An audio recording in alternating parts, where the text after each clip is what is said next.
ಬೆಂಗಳೂರು ಆಕಾಶವಾಣಿ ಕೇಂದ್ರದಲ್ಲಿಂದು ಅಂತಾರಾಷ್ಟ್ರೀಯ ಮಹಿಳಾ ದಿನಾಚರಣೆ ಹಮ್ಮಿಕೊಳ್ಳಲಾಗಿತ್ತು.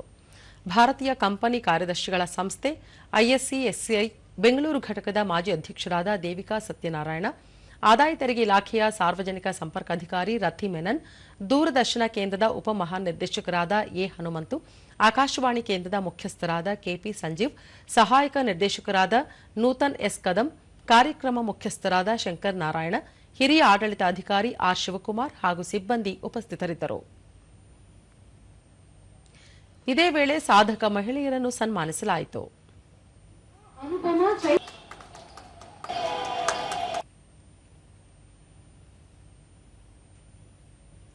ಬಳಿಕ ನೂತನ್ ಎಸ್ ಕದಂ, ದೇಶದ ಜನಸಂಖ್ಯೆಯಲ್ಲಿ 70 ಕೋಟಿ ಮಹಿಳೆಯರಿದ್ದು, ಕೃಷಿಯಿಂದ ವಿಜ್ಞಾನ, ತಂತ್ರಜ್ಞಾನ, ಸಂಶೋಧನೆ, ಆಡಳಿತದವರೆಗೆ 10 ಹಲವು ಕ್ಷೇತ್ರಗಳಲ್ಲೂ ತಮ್ಮ ಶಕ್ತಿ ಸಾಮರ್ಥ್ಯವನ್ನು ಸಾಬೀತು ಮಾಡಿದ್ದಾಳೆ.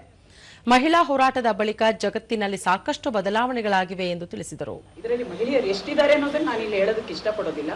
ಆದರೆ ಇದು ಯಾವುದೇ ಒಂದು ಮುಂದುವರಿದ ಸಮಾಜದ ಲಕ್ಷಣ ಅಲ್ಲ. ನಾವು ಮಾನಸಿಕವಾಗಿ ಇಷ್ಟೊಂದು ಜನರನ್ನ ಪ್ರತಿ ವರ್ಷ ಕಾಣ್ತೀವಿ ಅಂತಂದ್ರೆ ಸಮಾಜ ಯಾವ ಕಡೆ ಹೋಗ್ತಾ ಇದೆ ಅನ್ನೋದನ್ನ ನಾವು ಬಹಳ ಎಚ್ಚರಿಕೆಯಿಂದ ನೋಡಬೇಕಾಗಿದೆ. ದೇವಿಕಾ ಸತ್ಯನಾರಾಯಣ, ಹೆಣ್ಣು ಮನಸ್ಸು ಮಾಡಿದರೆ ಕೇವಲ ಕುಟುಂಬದಲ್ಲಿ ಮಾತ್ರವಲ್ಲ, ಸಮಾಜದಲ್ಲೂ ದೊಡ್ಡ ಬದಲಾವಣೆ ತರಬಲ್ಲಳು. ಬಹುಶಃ ಜಗತ್ತಿನಲ್ಲಿ ಮಹಿಳೆಯರೇ ಆಡಳಿತ ಮಾಡಿದ್ದರೆ ಯುದ್ಧಗಳು ಸಂಭವಿಸುವ ಸಾಧ್ಯತೆಗಳೇ ಇರಲಿಲ್ಲ ಎಂದು ಅಭಿಪ್ರಾಯಪಟ್ಟರು. ಮಕ್ಕಳನ್ನ ಸ್ಕೂಲಿಗೆ ಕಳಿಸಿ ಎಲ್ಲಾನು ಪ್ರತಿಯೊಂದನ್ನು we would have taken care and we are supposed to come back and smile here again throughout the day.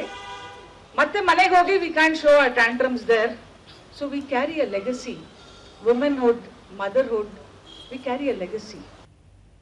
Rathi Menon, ಜಗತ್ತು ಮಾನಸಿಕ ಶಕ್ತಿ ಮತ್ತು ಸಕಾರಾತ್ಮಕ ಗುಣಗಳಿಂದ ನಡೆಯುತ್ತಿದೆ ಹೊರತು ಅಪವಾದಗಳಿಂದಲ್ಲ. ಮಹಿಳೆಗೆ ಆ ಶಕ್ತಿ ಇದೆ ಎಂದು ಹೇಳಿದರು.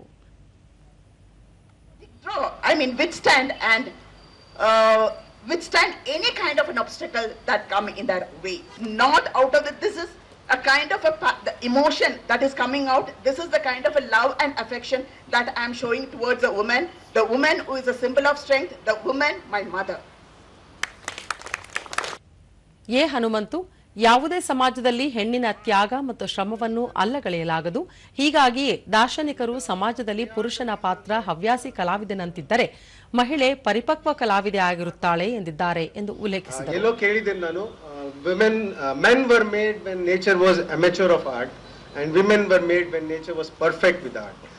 I think ಆ ಕಾರಣದಿಂದಲೇ ಬಹುಶಃ ಅವರು ಎಲ್ಲವನ್ನು ಸಹಿಸಿ ಎಲ್ಲವನ್ನು ಅರ್ಥ ಮಾಡಿಕೊಂಡು ಸಮಾಜಕ್ಕೆ ಯಾವಾಗಲೂ ಒಂದು ಒಳ್ಳೆ ದಿಶೆಯನ್ನು ಕೊಡ್ತಾರೆ ಅಂತ ನನಗನ್ಸುತ್ತೆ.